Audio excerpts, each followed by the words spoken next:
연체료를 단 한 푼도 받지 않는 대출 회사를 만든다고 상상해 보세요.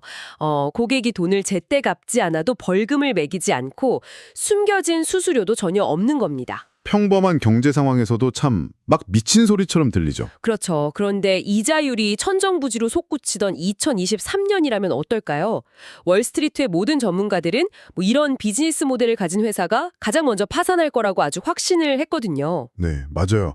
완전히 비관적이었죠. 항상 새로운 지식과 판을 뒤집는 깨달음을 찾는 청취자 여러분, 오늘 딥다이브에 오신 것을 환영합니다. 오늘 우리가 해부해볼 자료는 바로 그 비관론의 한가운데서 미국의 선구매 후 결제, 즉 BNPL 기업인 어펌이 2023년 6월에 개최한 재무분석 정보 세션의 상세 트랜스크립트입니다. 당시 월가에서 어펌을 바라보는 시선은 진짜 차갑다 못해 얼어붙어 있었거든요. 주가는 고점 대비 처참하게 무너졌고 시장은 그 제로금리 시절에다 통하던 공짜 돈 파티가 끝났으니 어펌도 끝났다 이렇게 판단을 했죠. 완전히 사형 선고를 내린 분위기였잖아요. 네, 특히 어펌은 스스로를 단순한 결제 수단이 아니라 정직한 금융상품을 제공하는 네트워크라고 정의해왔기 때문에 과연 이 고금리라는 스트레스 테스트를 어떻게 통과할지 모두가 의심하던 그런 시점이었습니다. 그래서 오늘 우리의 미션은 아주 명확합니다. 이 회사가 단순히 얼마를 벌었는지 뉴스 헤드라인을 읊어드리는 게 절대 아닙니다. 그렇죠. 그 이면을 봐야죠. 맞습니다. 이 거대한 거시경제의 역풍 속에서 어펌이 어떻게 내부의 정교한 금융공학과 데이터 기술을 이용해 살아남았는지 그 작동원리를 하나하나 뜯어보는 겁니다. 이 트랜스크립트를 읽다 보면 가장 먼저 눈에 띄는 방어 무기가 하나 딱 등장하더라고요. 네. 어펌이 투자자들에게 내민 핵심 지표죠. 바로 RLTC입니다. RLTC요? 자, 이것부터 한번 파헤쳐 보죠. 네, RLTC는 Revenue Less Transaction Cost의 약자인데요. 즉, 총 매출에서 가변 거래 비용을 뺀 순수익을 뜻합니다. 어펌은 세션 내내 이 지표를 방어하고 또 예측하는 능력을 증명하는 데 정말 엄청난 시간을 할애하거든요. 청취자 여러분이 이해하기 쉽게 제가 식당의 진짜 마진으로 한번 비유를 해볼게요.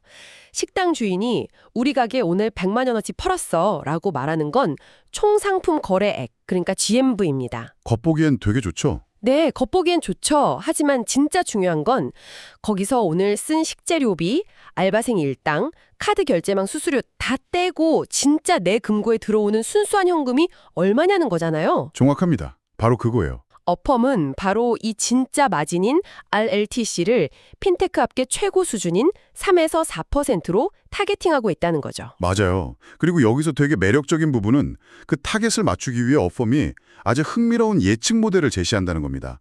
단순히 막 우리는 마진을 잘 낼 겁니다라고 말로만 주장하는 거 아니거든요. 그럼 어떻게 증명하나요? 상향식과 하향식 이 두 가지 방식을 동시에 써서 교차 검증을 합니다. 상향식, 그러니까 버텀업은 고객이 무이자 할부를 쓸 때 혹은 이자가 붙는 장기 할부를 쓸 때 각각 발생하는 수익과 비용을 개별 단위에서부터 쫙 쌓아 올려서 계산하는 거고요. 아, 거래 하나하나에서 나오는 마진을 다 더한다는 거군요. 네.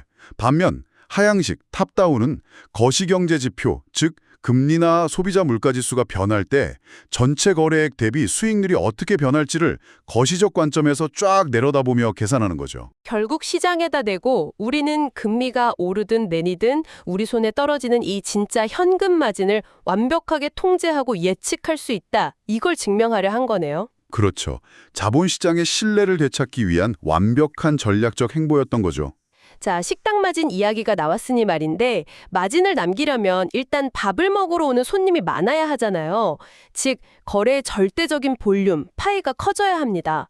트랜스크립트를 보니까 2023년 3분기 기준으로 어펌의 GMV는 전년 대비 18%나 성장했더라고요. 네, 이 수치도 놀랍지만 더 중요한 포인트가 있습니다. 과거 최대 파트너였던 홈트레이닝 업체 펠로톤을 제외하고 계산하면 무려 24% 성장이라는 거예요. 와, 펠로톤의 그늘에서 완전히 벗어났네요. 특정 가맹점에 대한 리스크를 완벽하게 분산시켰다는 뜻이잖아요. 맞습니다. 그런데 그 성장을 이끈 엔진의 작동 원리를 들여다봐야 해요. 어펌은 여기서 어댑티브 체크아웃이라는 기술을 엄청나게 강조합니다. 이게 결제 전환율을 무려 26%나 끌어올렸거든요. 26%요? 저는 그게 단순히 화면에 할부 옵션 몇 개 더 띄워주는 건 줄 알았는데 그게 아니더라고요. 구체적으로 어떻게 돌아가는 건가요? 배후에서 실시간 AI 모델이 쉴 새 없이 돌아가고 있는 겁니다. 고객이 장바구니에 담은 물건의 종류나 가격, 그리고 그 고객의 과거 상환 데이터 등을 밀리초 단위로 막 분석을 해요. 밀리초 단위로요? 와, 엄청나네요. 네. 그래서 어떤 고객에게는 6주 동안 무이자로 4번 나눠 내세요 라는 단기 할부 옵션만 딱 보여주고, 다른 고객에게는 이자가 조금 붙지만 12개월 동안 길게 내세요 라는 옵션을 조합해서 보여주는 겁니다. 아, 그러니까 고객의 지갑 사정과 리스크에 딱 맞는 선택지를 실시간으로 조립해서 들이미는 거군요. 정확합니다. 그러니까 전산율이 극적으로 높아질 수밖에 없죠. 여기서 정말 흥미로워지는 부분이 생깁니다. 청취자 여러분도 공감하실 텐데요.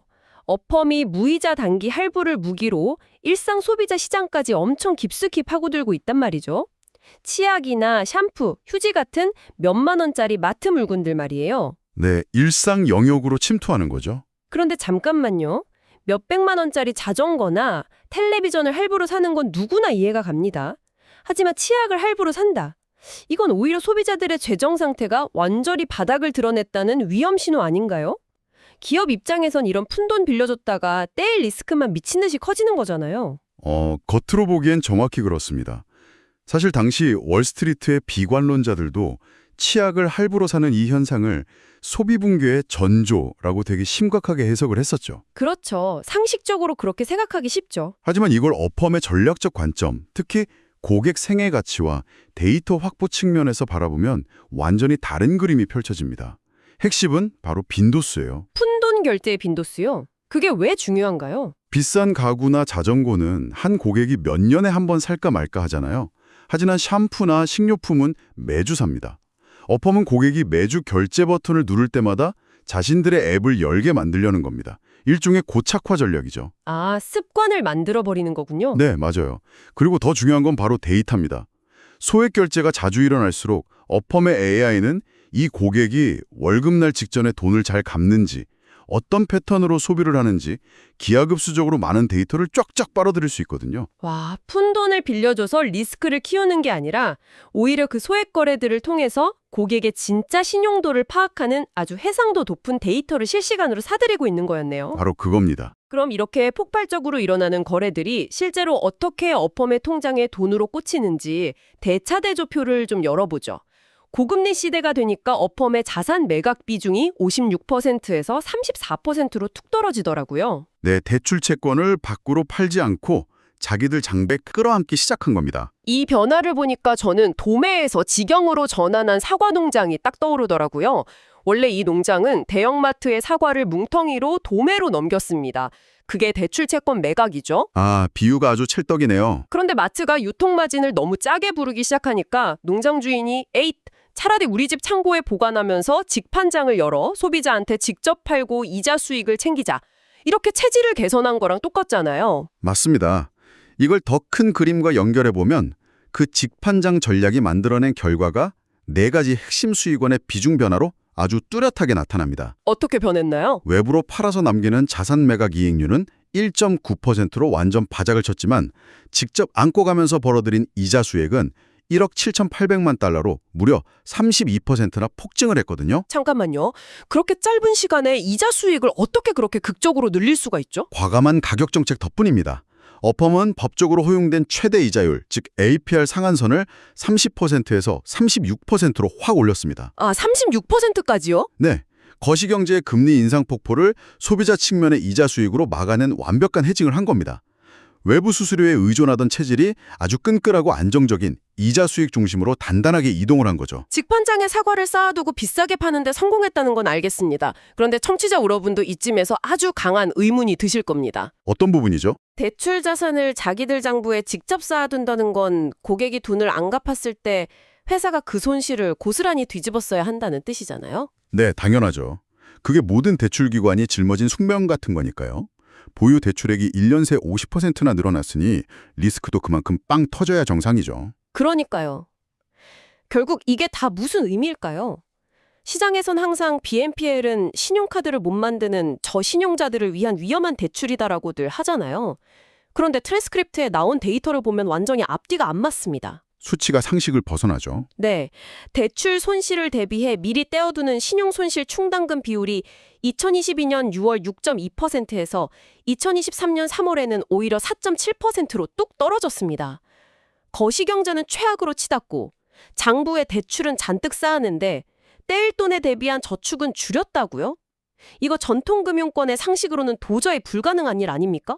여기서 바로 어펌이 단순한 금융회사가 아니라 안전하게 회수할 수 있는 대출을 골라내는 기술기업이라는 본질이 드러나는 겁니다. 기술기업의 면모요? 네, 신용카드는 한 번 카드를 발급해주면 한도 내에서 고객이 오늘 술을 먹든 내일 도박을 하든 통제할 방법이 아예 없어요. 한 달 뒤에 청구서를 보내고 제발 갚아라 기도할 뿐이죠. 승인해주는 시점하고 결제 시점의 괴리가 너무 큰 거네요. 맞아요.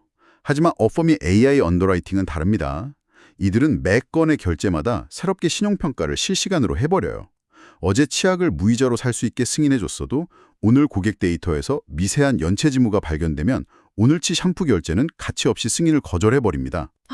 컨베이어 벨트 위에서 썩은 사과가 보이자마자 실시간으로 그냥 속간해버리는 거네요? 맞습니다. 고금리 시대에 어떻게 충당금을 줄여서 마진을 방어하는 선순환을 만드는지 그 비결이 여기에 있는 거죠. 게다가 제가 진짜 트랜스크립트 읽다가 놀랬던 건 자금 조달 비용, 펀딩 코스트입니다. 어펌도 누군가에게 돈을 빌려와서 대출을 해주는 거잖아요. 그렇죠. 그런데 2021년 그 제로금리 시절에 6.1%였던 조달 비용이 2023년 고금리 한파 속에선 오히려 2.8%로 반토막이 났어요. 이게 물리적으로 어떻게 가능한 수치인가요? 이게 진짜 재밌는 부분인데요. 바로 어펌이 구사한 듀레이션 불일치의 마법입니다. 어펌은 제로금리 시절에 향후 3년에서 5년 동안 아주 싼 이자로 쓸 수 있는 고정금리 자산요동화 증권 ABS를 엄청나게 발행해 두었어요. 아주 길고 싼 빚을 미리 창고에 쟁여둔 거군요. 네, 그리고 그 싼 돈을 가져다가 고객들에게 6주에서 8주짜리 아주 짧은 단기 대출로 빌려주는 겁니다. 와, 천재적이네요. 돈을 떼올 때는 5년짜리 싼 고정금리로 가져오고 빌려줄 때는 6주 단위로 핑핑 빠르게 굴리면서 36% 이자를 받으니까 시장금리가 아무리 미친 듯이 올라도 완벽하게 방어가 되는 거네요. 정확합니다. 거기에 더해서 트랜스크립트에 보면 LPC 손실이라는 개념이 나오거든요. 이건 무이자 할부를 제공할 때 회계상 미리 인식해야만 하는 비용이에요. 고객에게 이자를 안 받으니까 대출을 실행하는 순간 그만큼 손해를 본 것으로 장부에 떡하니 적어야 하거든요. 회계적인 손실 처리군요. 네, 그런데 어펌은 상품 믹스를 아주 정교하게 조절해서 이 LPC 손실 비율마저 7.1%에서 3.3%로 급감시켰습니다. 충당금 줄였죠? 조달 비용 낮췄죠? 회계적 비용까지 깎아냈으니 아까 말씀하신 그 식당의 진짜 마진 RLTC가 철통같이 방어될 수밖에 없는 거죠. 여기까지 들으면 청취자 여러분은 야, 어펌이 정말 완벽한 비즈니스를 하고 있구나 이렇게 생각하실 겁니다. 리스크도 통제하고 이자 마진도 극대화했잖아요. 수치만 보면 완벽하죠. 그런데 당장 어펌의 재무제표를 열어서 영업이익 칸을 딱 보면 새빨간 피가 철철 흐르는 엄청난 적자 상태입니다. 이렇게 장사를 잘하는데 도대체 왜 적자인 건가요? 이거 되게 중요한 질문인데요. 그 빨간 숫자의 실체를 제대로 뜯어보지 않으면 시장의 공포에 그냥 휩쓸리기 십상입니다. 어펌은 이미 영업 마케팅 비용이나 일반 관리비 같은 그러니까 실제 현금이 나가는 비용은 대폭 삭감을 했어요. 마케팅비는 26%에서 15%로, 관리비는 24%에서 13%로 줄였더라고요. 네, 핵심 엔진인 AI 기술 투자를 제외하곤 허리띠를 완전 꽉 졸라맨 같아죠. 그럼 그 막대한 적자의 진짜 주범이 누구냐? 바로 2억 2천만 달러에 달하는 주식 기반 보상 비용, 즉 SBC 때문입니다. SBC요? 직원들에게 주는 스톡옵션 같은 건가요? 네, 직원들 목도 분명히 있지만 이 비용의 가장 거대한 덩어리는 아마존이나 쇼피파이 같은 거대 플랫폼과 독점 파트너십을 유지하기 위해 지불한 워런트 비용이에요. 워런트 비용이라는 말이 조금 어려운데 청취자분들을 위해 쉽게 좀 풀어주시죠. 간단히 말해서 아마존한테 우리 어펌 결제창을 당신네 사이트에 독점으로 딱 달아주면 나중에 우리 어펌 주식을 아주 싼 값에 살 수 있는 쿠폰을 줄게 이렇게 약속을 한 겁니다. 그러니까 당장 아마존한테 현금을 송금한 게 아니라 나중에 주식을 싸게 살 권리만 딱 준 거네요? 맞습니다. 회사 통장에서 실제로 나간 현금은 제로예요. 그런데 엄격한 회계 원칙상 이 쿠폰의 가치를 평가해서 매 분기 막대한 비용으로 장부에 기록을 해야만 합니다.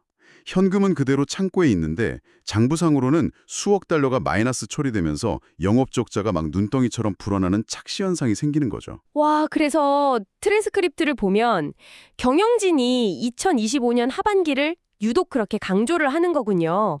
이 가상의 쿠폰 비용을 장부에 나눠서 털어내는 기간이 2025년 회계 연도 하반기면 완전히 끝난다고 딱 적혀 있더라고요. 네.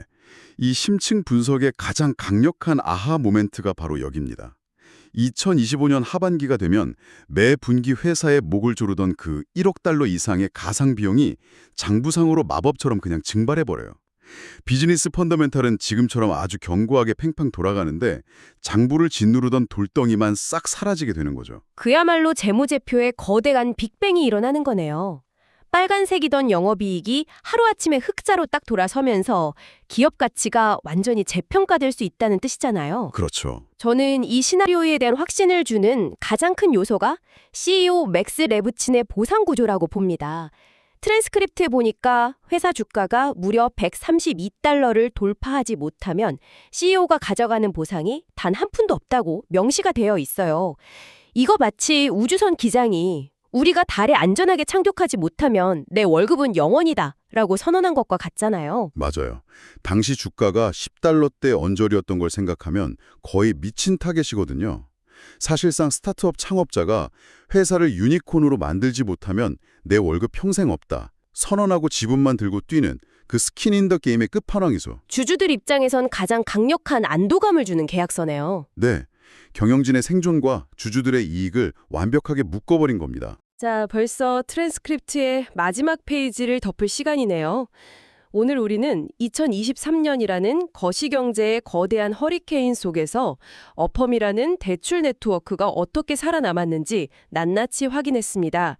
고금리라는 외부 역풍을 무작정 몸으로 때운 게 절대 아니었어요. 네, 실시간 AI 언더라이팅으로 부실 대출을 솎아내고 듀레이션 불일치를 이용해 싼 이자로 방어하고 또 상품 믹스를 조절해서 진짜 마진을 굳건히 지켜냈죠. 청취자 여러분, 오늘 이번 딥다이브를 통해서 여러분은 핀테크 위기라거나 수천억 적자 같은 뻔한 표면적인 뉴스 헤드라인 그 너머를 볼 수 있는 시야를 얻으셨습니다.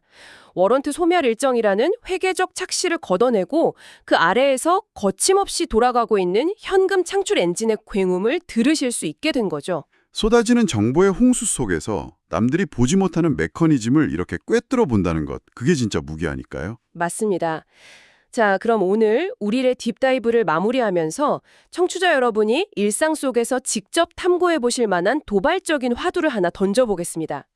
만약 어펌 같은 AI 기반의 결제 네트워크가 고금리라는 이 최악의 스트레스 테스트를 견뎌내고 전통적인 은행들보다 훨씬 더 연체율을 잘 통제할 수 있다면, 그리고 수십 년간 우리 지갑을 지배해온 신용카드의 그 획일적인 평가 모델이 실시간 AI 필터링 앞에서 무력해진다면, 어쩌면 우리가 매일 무심코 꺼내 쓰는 전통적인 신용카드 산업은 이제 서서히 멸종의 길을 걷기 시작한 것은 아닐까요? 이 거대한 질문의 답은 여러분의 닿은 결제창에 숨어 있을지도 모릅니다. 지금까지 오늘의 딥다이브였습니다.